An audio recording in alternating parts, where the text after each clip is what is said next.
Sunday morning தைப்பூசத்தன்னைக்கு காலையில் 4 மணிக்கெலாம் எந்திரிச்சேன். எந்திரிச்சிட்டு வாசலை சொட்டு கோலம் போட்டு விட்டுட்டு அதுக்கப்புறம் தண்ணியும் காய வச்சுட்டேன். ஏன்னா அந்த குளிரில் குளிக்க முடியாது இல்லையா, அதனால சுடிதார் போடலாமா இல்லை சாரீ கட்டலாமான்னு சொல்லி முடிவு பண்ணுறதுக்கு அதுக்கே 1/2 மணி நேரம் ஓடிடுச்சு. சரி டிசைட் பண்ணிவிட்டு குளிச்சுட்டு வந்துட்டேன். மணி 5 போயிடுச்சு.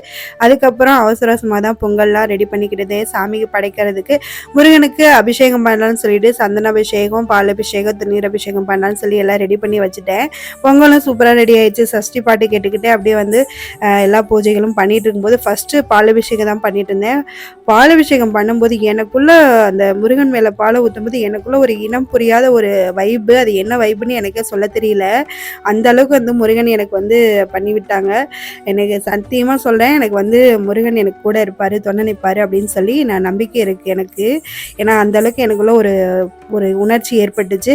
எனக்கு முருகன்னா எனக்கு ரொம்ப பிடிக்கும். உங்களுக்கு முருகன் பிடிக்குமான்னு மறக்காம கமெண்ட் பண்ணுங்க. சப்ஸ்கிரைப் பண்ணுங்க. டாடா.